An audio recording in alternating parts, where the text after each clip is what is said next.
हमने काली पीली टैक्सी वालों से बात की, उनका पक्ष जाना, फिर हम ऑटो वालों के पास गए, उनके दिल का दर्द हम आपके सामने लेकर आए, उनकी कहानी लेकर आए।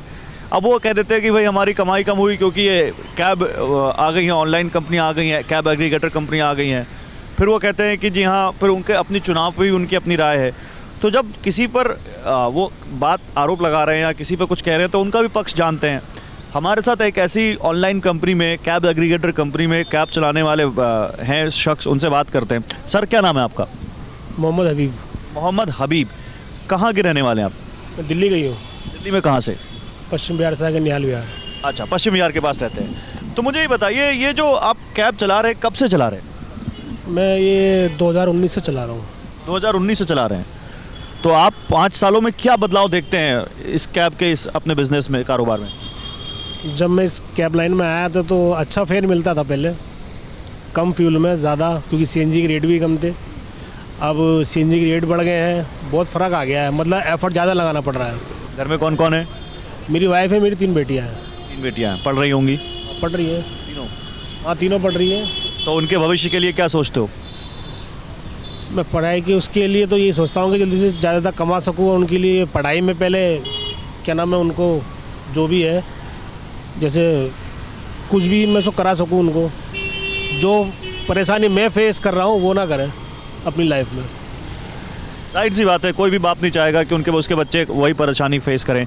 लेकिन आपको लगता है कि दिल्ली में उनको अच्छी पढ़ाई लिखाई की सुविधा मिल पा रही है, वो पढ़ पा रहे हैं अच्छे? क्या बनाना चाहते हो तीनों को? क्या चाहते हो, क्या इच्छा है एक बाप की कि बड़ियों की बेटियाँ क्या बने? मतलब शादी तो नहीं करोगे ना, कुछ पढ़ाई लिखाई करा रहे हो तो कुछ कराओगे ना उनको? मेरा फर्स्ट रेफरेंस पहले बच्चों को पढ़ाना, उनको इस्टेब्लिश करना है मुझे।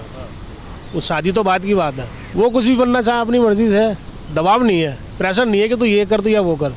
जो भी करना चाहे अपने, चाहे वो 10,000 की नौकरी करें, चाहे 15 की करें, 20 की करें, 50 की करें, वो अपने हिसाब से चले पढ़ाई के मामले। अच्छा, ऑटो और टैक्सी वालों की हम जब बात कर रहे हैं हबीब भाई, और आप कैब वालों की बात कर रहे हैं, तो जब ऑटो वालों से बात करो तो वो कहते हैं भाई दिल्ली में तो पहले बहुत कमाई थी, अच्छा पैसा कमाते थे, लेकिन जब से ये कैब वाली कंपनियां आ गई ना, तब से हमारी कमाई कम हो गई है, बड़े सस्ते में ले जाते हैं और हमारा धंधा चौपट हो गया।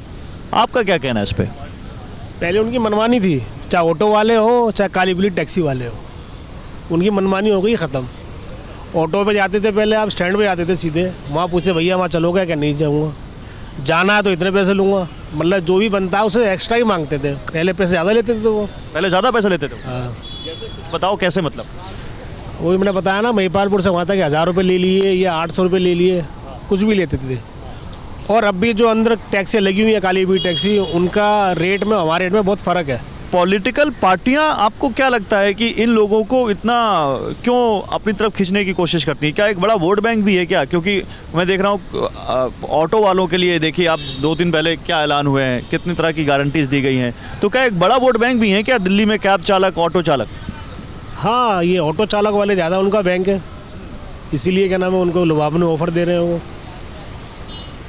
आप फंसते हो किसी के लुभावने ऑफर में? जी मैं तो नहीं फंसता जी, मैं तो अपनी कैब चला रहा हूँ आराम से, बिंदास। नहीं, आप वोट देते हो? हाँ देता हूँ।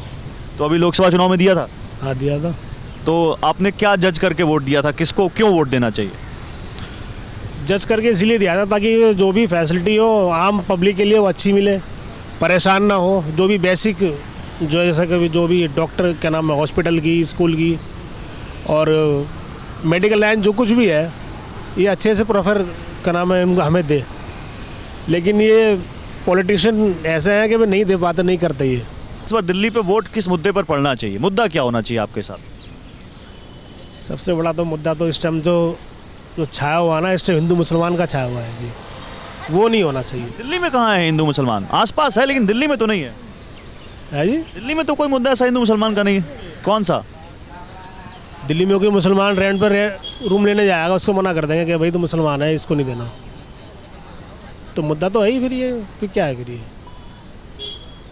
ये मैंने खुद अपने ऊपर मैंने देखा है ना। क्या देखा आपने?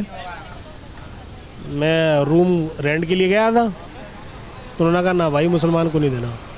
और कभी कभी कोई राइडर मेरी गाड़ी में इसलिए नहीं बैठता कि ये मुसलमान है। क्या बात कर रहे हैं? ये कब हुआ?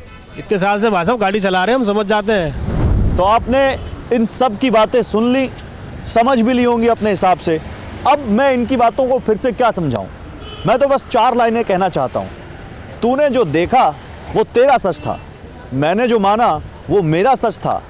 क्यों तकरार करें इस फर्क के लिए? याद रखना, हर ख्याल के पीछे एक मकसद था। कैमरा सहयोगी निरंजन, हरीश और मनीष के साथ गौरव अग्रवाल, TV9 भारतवर्ष।